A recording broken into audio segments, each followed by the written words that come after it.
Dear friends, welcome to the Nursing YouTube channel. അപ്പോൾ നമ്മൾ fundamentals of നഴ്സിംഗിന്റെ video ആണ് ഇന്നത്തെ വീഡിയോ. അപ്പോൾ നമ്മൾ ഇമ്പോർട്ടന്റ് ആയിട്ടുള്ള കുറച്ച് പോയിന്റ്സുകൾ ഡിസ്കസ് ചെയ്യുന്നുണ്ട്. അപ്പോൾ വരുന്ന ഒരു ഫണ്ടമെന്റൽ ഓഫ് നഴ്സിംഗിന്റെ ഒരു വീഡിയോ കൂടെ ഉണ്ട് ഈ ഒരു ഫൈനൽ ടച്ച് സീരീസിൽ.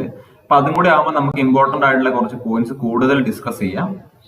അപ്പോൾ ഈ ഒരു മെറ്റീരിയൽസിന് വേണ്ടി നിങ്ങൾക്ക് എന്നെ ഒന്ന് കോൺടാക്ട് ചെയ്യാവുന്നതാണ്. വാട്സ്ആപ്പ് നമ്പറിൽ ഒരു മെസ്സേജ് അയച്ചാൽ മതി, ഞാൻ അതിന്റെ പറഞ്ഞു തരാം എങ്ങനെയാണെന്നുള്ളത്. Fundamentals of nursing. Which client is at risk for the development of a sodium level at 130 milliequivalent per liter? അല്ലെങ്കിൽ 130 millimole per liter. Options: the client who is taking diuretics, the client with hyperaldosteronism, the client with Cushing syndrome, the client who is taking corticosteroids. അപ്പോൾ ഒരു ക്ലയന്റിന് sodium level 130 ആണ്. ഏത് client ആണ് അങ്ങനെ ആ ഒരു രീതിയിലേക്ക് വരാനുള്ള ചാൻസ് ഉള്ള ക്ലയന്റ്, അതിന്റെ റിസ്ക് ഉള്ള ക്ലയന്റ് ഏതാണെന്നാണ് ഇവിടെ correct answer. Client who is taking diuretics എടുക്കുന്ന ക്ലയന്റിന്റെ സോഡിയം ലെവൽ കുറഞ്ഞിട്ട് 130 പോകാനുള്ള സാധ്യതയുണ്ട്. Client who is taking diuretics like Lasix എടുക്കുന്ന ക്ലയന്റ്സിനൊക്കെ സോഡിയം ലെവൽ കുറഞ്ഞു പോകാനുള്ള സാധ്യതയുണ്ട്. Normal sodium level 135 to 145 milliequivalent per liter ആണ്. 130 എന്ന് പറഞ്ഞിട്ടുണ്ട് ക്വസ്റ്റ്യനിൽ, അത് കുറവാണ്. അപ്പൊ ക്ലയന്റ് ഡയോററ്റിക്സ് എടുക്കുന്ന ക്ലയൻസിന്, ലാസിക്സ്, അൽഡാക്ടോൺ പോലെയുള്ള ഡയോററ്റിക്സ് എടുക്കുന്ന ക്ലയൻസിന് അത് കുറയാനുള്ള ചാൻസ് വളരെ കൂടുതലാണ്. Hyponatremia occurred client on diuretics. Hyponatremia, sodium level കുറഞ്ഞു പോകും. അതുപോലെ തന്നെ ഹൈപ്പോകലീമിയയും സംഭവിക്കാറുണ്ട്. പൊട്ടാസ്യം എടുക്കുന്ന പേഷ്യൻസിന് ഹൈപ്പോകലീമിയ ഉണ്ടാകാറുണ്ട്. ലാസിക്സ് എടുക്കുന്ന പേഷ്യൻസിന് ഹൈപ്പോകലീമിയ എടുക്കാറുണ്ട്. പൊട്ടാസ്യം സ്പെയറിംഗ് ഡയോറിറ്റിക് ആണ് അൽഡാക്ടോൺ. പൊട്ടാസ്യം സ്പെയറിംഗ്, അതായത് പൊട്ടാസ്യം ശരീരത്തിൽ നിന്ന് നഷ്ടപ്പെടാതെ ഡയോറിറ്റിക്സിന്റെ ആക്ഷൻ തരുന്ന ഡ്രഗ് ആണ് അൽഡാക്ടോൺ, അതായത് പൊട്ടാസ്യം സ്പെയറിംഗ് ഡയോറിറ്റിക് എന്ന് പറയും. ദ ക്ലയന്റ് ടേക്കിംഗ് കോർട്ടിക്കോസ്റ്റെറോയിഡ്സിന് എക്സാമ്പിൾ ആണ് പ്രെഡ്നിസലോൺ, ഡെക്സോണ തുടങ്ങിയത്. കോർട്ടിക്കോസ്റ്റെറോയിഡ്സിന് എക്സാമ്പിൾ ആണ്. എന്തെങ്കിലും ഇൻഫെക്ഷൻ ഒക്കെ ഉണ്ടെങ്കിൽ നമ്മൾ എടുക്കാറുണ്ട് സാറിന് പ്രെഡ്നിസലോൺ ഒക്കെ. Client with hyper aldosteronism. One or both adrenal glands produce too much of the hormone aldosterone. അപ്പൊ അഡ്രിനൽ ഗ്ലാൻഡ് പ്രൊഡ്യൂസ് ചെയ്യുന്ന ഹോർമോൺ ആണ് ആൽഡോസ്റ്റെറോൺ. അപ്പൊ ഹൈപ്പർ ആൽഡോസ്റ്റെറോണിസം ഉണ്ടാവും, അതിന്റെ അളവ് കൂടുന്ന ക്ലയൻസിന്.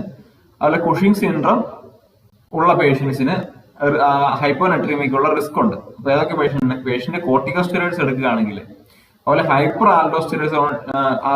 ആൽഡോസ്റ്റെറോണിസ് എടുക്കുന്ന ഉള്ള പേഷ്യൻസിന്, അതുപോലെ കുഷിംഗ് സിൻഡ്രോം ഉള്ള പേഷ്യൻസിന് സോഡിയം ലെവൽ കുറഞ്ഞു പോകാനുള്ള സാധ്യതയുണ്ട്. A client with acute kidney injury, chronic kidney disease and heart failure is at risk for fluid volume excess. അപ്പൊ ശരീരത്തിലുള്ള ഫ്ലൂയിഡിന്റെ അളവ് കൂടാനുള്ള കണ്ടീഷൻ ഏതൊക്കെയാണ്? കിഡ്നി ഇഞ്ചുറി എന്ന് വരുമ്പോൾ നമുക്ക് കിഡ്നി ശരീരത്തിൽ നിന്നും ഫ്ലൂയിഡ് പുറത്താക്കാൻ കഴിയാതെ വരുന്നു കിഡ്നിക്ക്. അതുപോലെ CKD, ഹാർട്ട് ഫെയിലിയർ, ഈ 3 കണ്ടീഷനിലും ഫ്ലൂയിഡ് ലോഡ് കൂടും. Potassium is never administered IV push. IV ഒരിക്കലും നമ്മൾ പൊട്ടാസ്യം ഇഞ്ചക്ഷൻ കൊടുക്കരുത്, അല്ലെങ്കിൽ അതായത് IV ഡയറക്റ്റ് പുഷ് ചെയ്യരുതെന്നാണ്. IV തന്നെയാണ് കൊടുക്കേണ്ടത്, പക്ഷെ ഡയറക്റ്റ് ഒരിക്കലും നമ്മൾ പൊട്ടാസ്യം കൊടുക്കരുത്. നമ്മൾ വളരെ ഡൈല്യൂട്ട് ചെയ്തിട്ട് വേണം, പൊട്ടാസ്യം വളരെ സ്ലോലി വേണം ഇൻഫ്യൂസ് ചെയ്യാൻ. അതുപോലെ പൊട്ടാസ്യം ഇൻട്രാമസ്കുലർ അല്ലെങ്കിൽ സബ്ക്യൂട്ടേനിയസ് ഒന്നും കൊടുക്കാൻ പാടില്ല. IV potassium is always diluted and administered using infusion device. ഇനി ഹൈപ്പർ കലീമിയയിലുള്ള ഈസി ചേഞ്ചസ്. ഹൈപ്പോകലീമിയ പൊട്ടാസ്യം കുറയുമ്പോൾ ST ഡിപ്രഷനും പ്രൊമിനന്റ് UA ഉണ്ടാകുന്നു. അപ്പൊ ഹൈപ്പോകലീമിയ പൊട്ടാസ്യം കുറയുമ്പോൾ ആദ്യം ഒന്ന് ഡിപ്രസ് ആകും, ST ഡിപ്രഷൻ വരുന്നു, അത് കഴിഞ്ഞ് പ്രൊമിനന്റ് UA വരുന്നു. ഹൈപ്പർ കലീമിയയില് ടോൾ T വേവ് ആണ്. ഹൈപ്പർ കലീമിയ കുറച്ച് പൊങ്ങി നിൽക്കുകയാണ്, ഹൈപ്പർ കലീമിയ പൊട്ടാസ്യം കൂടി, അപ്പൊ ടോൾ T വേവ് ആണ്, അങ്ങനെ ഓർക്കുക. വൈഡൻ QRS കോംപ്ലക്സ് ആണ്. Hypocalcemia, that is prolonged ST segment, prolonged. Hyper calcemia short ST segment, heart block. അപ്പൊ ഹൈപ്പർ കലീമിയയിൽ മാത്രമേ ടോൾ T വേവ് ഉള്ളൂ, ഹൈപ്പർ കാൽസീമിയയിൽ ഷോർട്ട് ST സെഗ്മെന്റ്, അതുപോലെ ഹാർട്ട് ബ്ലോക്ക് ആണ്. ഹൈപ്പോമഗ്നീഷ്യമia tall T wave, depressed ST segment. അപ്പൊ ഹൈപ്പർ കലീമിയയിലും മഗ്നീഷ്യമിയയിലും ടോൾ T വേവ് ആണ്. ഇവിടെ ഡിപ്രസ്ഡ് ST സെഗ്മെന്റും ഉണ്ട്. ഹൈപ്പർ മഗ്നീഷ്യമia prolonged PR or widened QRS. Hyponatremia precipitates lithium toxicity in client taking medication. അത് ലിഥിയം ഡ്രഗ് എടുക്കുന്ന പേഷ്യൻസ്, മാനിയ ആന്റിമാനിക് ഡ്രഗ് ആണ്, മാനിയ കണ്ടീഷനുള്ള പേഷ്യൻസ് ഒക്കെ ലിഥിയം എടുക്കുന്നുണ്ട്. അപ്പൊ ആ ഹൈപ്പോനെട്രീമിയ ഉണ്ടെങ്കിൽ പേഷ്യൻസിന്റെ സോഡിയം കുറയുകയാണെങ്കിൽ ലിഥിയം ടോക്സിസിറ്റി ഉണ്ടാകാനുള്ള ചാൻസ് ഉണ്ട്. അതുകൊണ്ടാണ് പേഷ്യന്റിന്റെ സോഡിയം ലെവൽ എപ്പോഴും നോക്കണം എന്ന് പറയുന്നത്, അതുപോലെ ധാരാളം വെള്ളം കുടിക്കാനൊക്കെ പറയുന്നത്. അതുകൊണ്ടാണ് ഹൈപ്പോനെട്രീമിയ ലിഥിയം ടോക്സിസിറ്റി ഉണ്ടാക്കുന്നത്. The normal calcium level is 9 to 10.5 milligram per deciliter. Normal calcium level 9 to 10.5. Next question. Nursing theory says participation in care, core and cure aspects of patient care. This idea is given by which nursing theorist? Options: Lydia Hall, Hilgard Peplow, Dorothea Oram, Florence Nightingale. ഇപ്പൊ ഇങ്ങനെ എന്തെങ്കിലും ഒരു theory, nursing തിയറിയെ കുറിച്ചിട്ടുള്ള ഒരു question ചോദിക്കാനുള്ള സാധ്യത വളരെ കൂടുതലാണ്. അപ്പൊ ഇവിടെ പറഞ്ഞിരിക്കുന്നത് participation in care, core, cure, 3 C പറഞ്ഞിരിക്കുന്നത് ആരാണ്? കറക്റ്റ് ആൻസർ ലിഡിയ ഹോൾ ആണ്. ലിഡിയ ഹോൾ ആണ് 3 Cയുടെ concept, care, core, cure concept പറഞ്ഞിരിക്കുന്നത് ലിഡിയ ഹോൾ ആണെന്ന് ഓർക്കുക. ആൻസർ ലിഡിയ ഹോൾ ആണ്. കെയർ എന്ന് പറയുമ്പോൾ sole function of the nurse. അപ്പൊ കെയർ എന്ന് പറയുന്നത് നേഴ്സിംഗ് കെയർ എന്ന് ഓർത്താൽ മതി. നേഴ്സിനാണ് കെയർ, നേഴ്സാണ് കെയർ ചെയ്യുന്നത്. Core and cure means other health team members. നമ്മുടെ ഹോസ്പിറ്റലിലുള്ള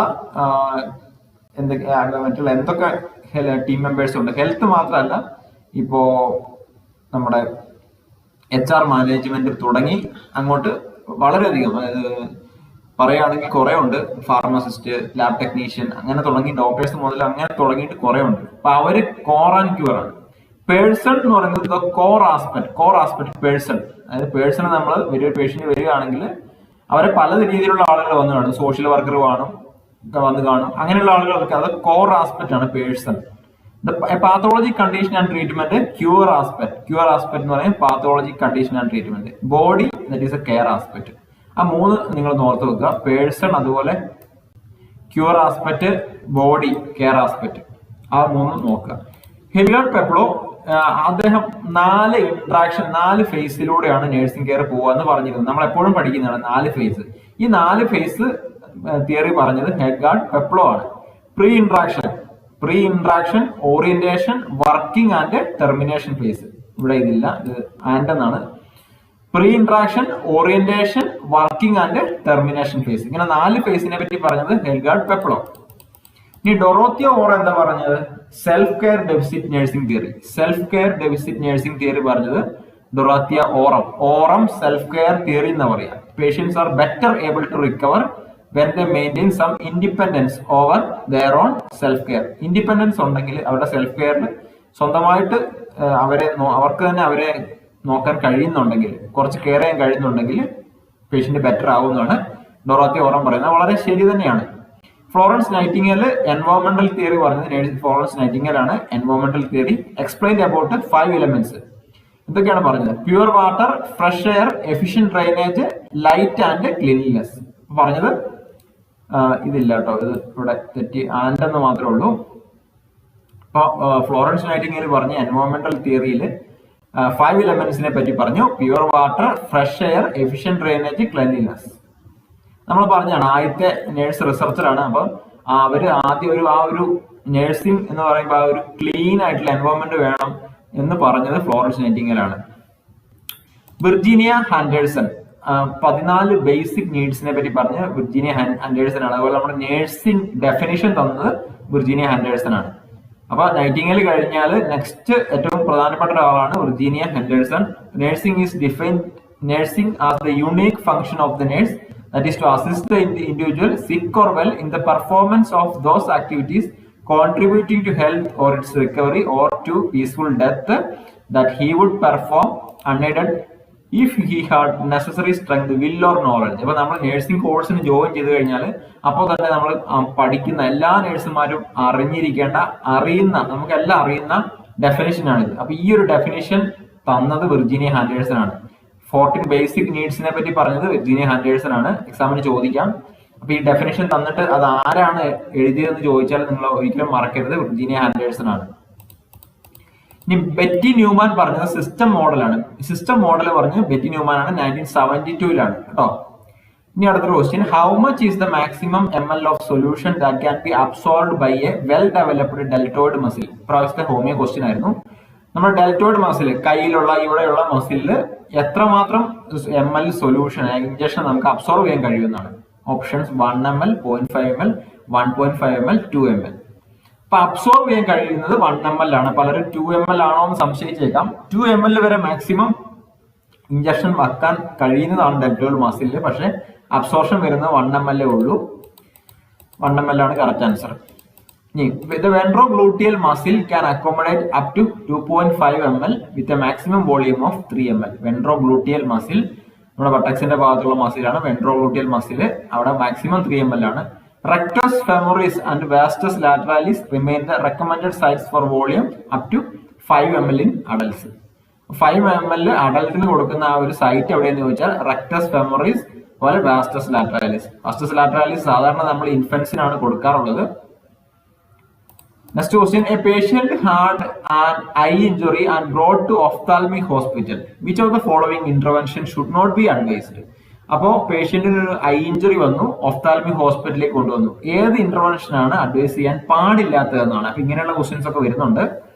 options: elevate the head end of the bed 45 degree, give food or fluids to the patient of he or she asked. എപ്പോൾ ചോദിച്ചാൽ അപ്പോൾ വെള്ളം എടുത്ത് കൊടുക്കാന്നാണ് പറയുന്നത്.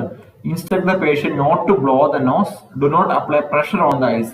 അപ്പൊ നമ്മൾ ഇവിടെ ശ്രദ്ധിക്കണം, ഒരു പേഷ്യന്റ് ഒരു ഇഞ്ചുറി ആയി വന്നു കഴിഞ്ഞാൽ നമ്മൾ അവിടെ ഒരിക്കലും ഹോസ്പിറ്റലിൽ വന്നു കഴിഞ്ഞാൽ നമ്മൾ വായിലൂടെ വെള്ളം കൊടുക്കുകയല്ല. നമ്മൾ ചോദിച്ചാൽ പേഷ്യന്റ് ഭയങ്കര ദാഹമാണ്, ഇച്ചിരി വെള്ളം തരുമോ എന്ന് ചോദിച്ചാൽ നമ്മൾ ഒരിക്കലും കൊടുക്കത്തില്ല. നമ്മൾ ഐ വി ഇട്ടിട്ടേ കൊടുക്കാറുള്ളൂ. നമ്മൾ ഐ വി ക്യാനിൽ ഇട്ടിട്ട് കൊടുക്കും. നമ്മൾ പേഷ്യന്റിനെ ആ ഒരു മുഖത്തോട്ട് നോക്കി ചിലപ്പോൾ ചുണ്ട് നനച്ചു കൊടുത്താലും നമ്മൾ ഒരിക്കലും കൊടുക്കുകയല്ല. അപ്പൊ correct answer give fluids to the patient he or ask. അപ്പൊ അത് അഡ്വൈസ് ചെയ്യാൻ പാടില്ലാത്തതാണ്. ബാക്കിയുള്ളതെല്ലാം കറക്റ്റ് ആണ്. അപ്പൊ അതൊരിക്കലും അഡ്വൈസ് ചെയ്യില്ല. So give food or fluids to the patient, that is the not correct. Principles of ethical practice include the following except maleficence, beneficence, justice, respect for autonomy. നമ്മൾ പെട്ടെന്ന് ഇതിൽ ഏതാണെന്ന് സംശയം ഉണ്ടാവും. അപ്പൊ ഇവിടെ നമ്മൾ പഠിച്ചിരിക്കുന്നത് നോൺ മാൽഫിസൻസ് ആണ്. അപ്പൊ എക്സെപ്റ്റ് എന്ന് പറയുമ്പോൾ എന്താണ്? മാൽഫിസൻസ് ആണ് കറക്റ്റ് ആൻസർ. മാൽഫിസൻസ് എന്ന് പറഞ്ഞാൽ ഉപദ്രവിക്കുക എന്നുള്ളതാണ്. ഉപദ്രവം malfeasance. Malfeasance means to harm some and is opposite of non-malfeasance, which means to not harm. അപ്പൊ നോൺ മാൽഫിസൻസ് എന്ന് പറയുമ്പോൾ നോട്ട് ഹാം, മാൽഫിസൻസ് എന്ന് പറയുമ്പോൾ എന്താണ്? ഹാം ചെയ്യുക എന്നുള്ള. അപ്പൊ അതൊരിക്കലും അത് എക്സെപ്റ്റ് തന്നെയാണ്. അതാണ് correct answer. Beneficence refers to taking positive actions to help others. Benefit മറ്റുള്ളവരുടെ ബെനിഫിറ്റിന് വേണ്ടി നേഴ്സുമാർ എപ്പോഴും നമ്മൾ പറയാറുണ്ട്, നമ്മൾ അവരെ ഉപദ്രവിച്ചില്ലെങ്കിലും അവരുടെ കാര്യങ്ങൾ ശ്രദ്ധിച്ചില്ലെങ്കിൽ അവരെ ഒരിക്കലും ഉപദ്രവിക്കരുതെന്ന് പറയും. ബെനിഫിസൻസ് എന്ന് പറഞ്ഞാൽ ബെറ്റർമെന്റ് ഓഫ് ദ പേഷ്യന്റ്. അത് ഒരു വളരെ അത്യാവശ്യമായിട്ട് ഒരു കാര്യമാണ്. Accountability means taking responsibility of the nurse, answerability. ഇപ്പൊ നിങ്ങൾക്ക് പെട്ടെന്ന് എക്സാം പോയിന്റ് ഓഫ് വ്യൂ വായിച്ചു പോകാൻ വേണ്ടിയാണ് ഇങ്ങനെ തന്നിരിക്കുന്നത്. Fidelity, the quality of being faithful. Justice, to treat equal. Veracity, the quality of being truthful. Altruism, selfless concern of a nurse. അപ്പോ selfless ആയിരിക്കണം എന്ന് പറയാം. അൾട്രൂയിസ്റ്റിക് ബിഹേവിയർ, അത് മദർ തെരേസയുടെ പോലത്തെ. അപ്പോ ഇവിടെ പറഞ്ഞിരിക്കുന്ന കാര്യങ്ങൾ ഇത്രയും പോയിന്റ്സ് ഒക്കെ പഠിക്കുക. ഇനി autonomy of a patient means the right of a patient to make decision about their medical care without their health care provider trying to influence the decision. അപ്പൊ ഹെൽത്ത് കെയർ പ്രൊവൈഡർ ഇൻഫ്ലുവൻസ് ചെയ്യരുത്, പേഷ്യന്റിന് അവരുടേതായ decision എടുക്കാനുള്ള ഒരു autonomy. അതാണ് self care, self decision എടുക്കാനുള്ള ഒരു patient ആണെങ്കിൽ നേഴ്സിനാണെങ്കിൽ അത് വേണം. ഇനി 4 meta paradigm of nursing. 4 meta paradigm ഉണ്ട്. ഇവിടെ 4 എന്നുള്ളത് FOUR എന്നാണ്. 4 meta paradigm of nursing: person, environment, health, nursing. അപ്പൊ 4 മെറ്റാ പാരഡിഗം ആണ്. അത് ചിലപ്പോൾ ചോദിക്കാം. Nursing, person, environment, health, nursing. അപ്പൊ ഇത്രയും കാര്യങ്ങൾ നോക്കുക. ഇനി കുറച്ച് തിയറിസ്റ്റിന്റെ കാര്യം. ഫേ അബ്ദുള്ള എന്ന് പറയുന്ന തിയറിസ്റ്റ് ഉണ്ട്. ഫേ അബ്ദുള്ള 1960 അദ്ദേഹം nursing care to whole person, ഒരു നേഴ്സിംഗ് കെയർ കൊടുക്കുകയാണെങ്കിൽ എല്ലാ ഒരു വോൾ പേഴ്സണെ ഒരു വോളായിട്ട് കണക്കാക്കി സ്പിരിച്വൽ, സൈക്കോളജിക്കൽ, ഫിസിക്കൽ എല്ലാ ആസ്പെക്റ്റും നോക്കിയിട്ട് കെയർ കൊടുക്കുക എന്നുള്ളതാണ് ഫേ അബ്ദുള്ള പറയുന്നത്. 21 നേഴ്സിംഗ് കെയർ പ്രോബ്ലം ആണ് അദ്ദേഹം പറഞ്ഞത്. Faye Abdellah 21 nursing care problem. Each points are very important. Martha Rogers 1970 theory പറഞ്ഞത്. Concepts are energy field, open field, pattern and dimensionality. Martha Rogers 1970 പറഞ്ഞത് energy field, open field, dimensionality, അങ്ങനെ പറഞ്ഞത് Martha Rogers. Sister Callista Roy 1974 Roy adaptation model.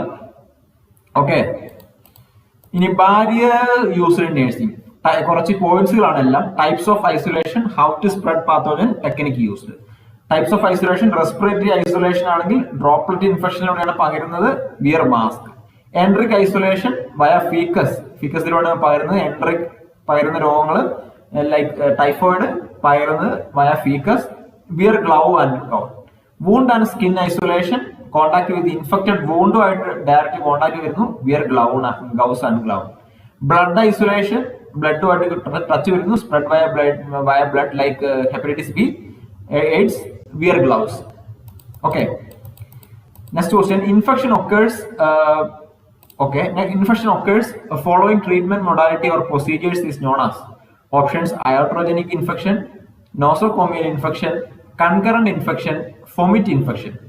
ഇപ്പൊ infection വരുന്നത് എന്തെങ്കിലും ഹോസ്പിറ്റലിലുള്ള പ്രൊസീജിയറോ diagnostic ആകാം, therapeutic ആകാം, എന്തെങ്കിലും പ്രൊസീജിയർ കൊണ്ട് ഉണ്ടാകുന്നതാണെങ്കിൽ അത് എന്താണ്? അയോട്രോജനിക് ഇൻഫെക്ഷൻ ആണ്. പ്രൊസീജിയർ മൂലം ഹോസ്പിറ്റലിൽ നിന്ന് പിടിക്കുന്ന ഇൻഫെക്ഷൻ ആണ് അയോട്രോജനിക്. So iatrogenic infection after medical or surgical management, whether or not the patient was hospitalized. അപ്പം ആ ഒരു മാനേജ്മെന്റ് കൊണ്ടുവരുന്ന ഇൻഫെക്ഷൻ ആണ് iatrogenic infection. നോസോകോപ്പിയൽ ഇൻഫെക്ഷൻ എന്ന് പറയുമ്പോൾ ഹോസ്പിറ്റലിൽ നിന്ന് occurs after 48 hours of hospital stay. Concurrent infection, the existence of 2 or more infection at the same time. ഒരേ സമയത്ത് തന്നെ യൂറിനറി ട്രാക്ട് ഇൻഫെക്ഷൻ വന്നു, at the same time lung infection വന്നു, അങ്ങനെ വരുവാണെങ്കിൽ അത് കൺകറന്റ് ഇൻഫെക്ഷൻ ആണ്. Fomite infection means infection transmitted by objects. അതായത് ഒരു ഓബ്ജക്റ്റിൽ നിന്ന് ഇപ്പൊ നമുക്ക് കോവിഡ് പകരുന്നുണ്ട്, ഓബ്ജക്റ്റ് തൊട്ട് കഴിഞ്ഞ് നമ്മൾ മൂക്കി കൈ വെച്ച് കഴിഞ്ഞാൽ അങ്ങനെ പകരത്തില്ല. അങ്ങനെ ഹോസ്പിറ്റലിലെ ഇൻഫെക്ഷൻ ഹോസ്പിറ്റലിലുള്ള ഇൻസ്ട്രുമെന്റ്സിൽ നിന്ന് പകരുന്നതാണ് ഫൊമിറ്റ് ഇൻഫെക്ഷൻ. ഇനി എന്താണ് concurrent disinfection and terminal disinfection? മിക്കവാറും ചോദിക്കാറുണ്ട് കൺകറന്റ് ഡിസ്ഇൻഫെക്ഷൻ എന്താണ്, ടെർമിനൽ ഡിസ്ഇൻഫെക്ഷൻ എന്താണ്? Concurrent disinfection means application of disinfective measures as soon as possible during patient treatment. അതായത് ഒരു പേഷ്യന്റ് ഹോസ്പിറ്റലിൽ തന്നെ നമ്മൾ നഴ്സുമാർ മിക്കവാറും ചെയ്യാറുള്ളതാണ്. പേഷ്യന്റിന് ബ്ലഡ് വന്ന്, ഒരു ബ്ലഡ് ക്യാനിൽ നിന്ന് ബ്ലഡ് വന്ന് കുറച്ച് താഴെ പോയി, നമ്മൾ അപ്പം തന്നെ അത് ക്ലീൻ ചെയ്തു. അപ്പം തന്നെ നമ്മൾ സോഡിയം ഹൈഡ്രോക്ലോറൈഡ് സൊല്യൂഷൻ എടുത്ത് അത് ക്ലീൻ ചെയ്തു. അതുപോലെ പേഷ്യന്റിന് കുറച്ച് സലൈവ പുറത്തു പോയി, അപ്പം തന്നെ നമ്മൾ അത് ക്ലീൻ ചെയ്തു. അതാണെങ്കിൽ എന്താണ്? കൺകറന്റ് ഡിസ്ഇൻഫെക്ഷൻ ആണ്. പേഷ്യന്റ് അവിടെ ട്രീറ്റ്മെന്റിൽ ഉള്ളപ്പോൾ തന്നെ നമ്മൾ ഡിസ്ഇൻഫെക്റ്റീവ് മെഷേഴ്സ് ചെയ്യുകയാണ്. ടെർമിനൽ ഡിസ്ഇൻഫെക്ഷൻ എന്ന് പറയുമ്പോൾ പേഷ്യന്റ് ഡിസ്ചാർജ് ആകുക അല്ലെങ്കിൽ ഡെത്ത് ആയി കഴിഞ്ഞതിന് ശേഷം ആ എൻ്റർ യൂണിറ്റ്, ആ പേഷ്യന്റ് കടന്ന ബെഡ് മൊത്തം, ആ ഒരു റൂം മുഴുവനായിട്ട് ക്ലീൻ ചെയ്ത് ഡിസ്ഇൻഫെക്ഷൻ ചെയ്യാറുണ്ട്. അതിനെ നമ്മൾ ടെർമിനൽ ഡിസ്ഇൻഫെക്ഷൻ എന്ന് പറയുന്നു. So once the patient has been removed we do disinfection, that is terminal disinfection. I think you understood the 2 points difference. So നമ്മളിവിടെ ഇന്ന് കുറച്ച് ഇമ്പോർട്ടന്റ് ആയിട്ടുള്ള പോയിന്റ്സുകളാണ് ഡിസ്കസ് ചെയ്തത്. ഇനി വരുന്ന വീഡിയോയിൽ ഒരു വീഡിയോയുടെ വരുന്നുണ്ട് ഫണ്ടമെന്റൽസ് ഓഫ് നഴ്സിംഗിൽ. അതിൽ കുറച്ച് പോയിന്റ്സുകൾ ഇൻക്ലൂഡ് ചെയ്യുന്നുണ്ട്. ഏകദേശം നമ്മൾ ഒരു 1000+ പോയിന്റ്സ് എല്ലാം കൂടെ നമ്മൾ കവർ ചെയ്യും, ഉറപ്പായിട്ടും കവർ ചെയ്യും. അപ്പൊ ഇതൊന്നും ഞാൻ പ്രതീക്ഷിക്കുന്നത് എക്സാമിന് ഇതിൽ നിന്നുള്ള പോയിന്റ്സ് വരും എന്നാണ് ഞാൻ കൂടുതലും പ്രതീക്ഷിക്കുന്നത്. അങ്ങനെയുള്ള ഒരു പ്രതീക്ഷയിലൂടെയാണ് ഞാൻ സെലക്ടഡ് പോയിന്റ്സ് നിങ്ങൾക്ക് തരുന്നത്. കാരണം ഒരു 20 മിനിറ്റിന്റെ വീഡിയോയിൽ, 20 മിനിറ്റ് ആണ്, 15-20 മിനിറ്റിന്റെ വീഡിയോയിൽ നമ്മൾ മാക്സിമം നമുക്ക് പോയിന്റ്സ് എത്രമാത്രം ഉൾക്കൊള്ളിക്കാൻ കഴിയും അത്രമാത്രം ഉൾക്കൊള്ളിച്ചിട്ടാണ് നിങ്ങളിലേക്ക് എത്തിക്കുന്നത്. അപ്പൊ നിങ്ങൾ കൂട്ടുകാരിലേക്ക് ഈ വീഡിയോ ഷെയർ ചെയ്യുക. Thank you, all the best.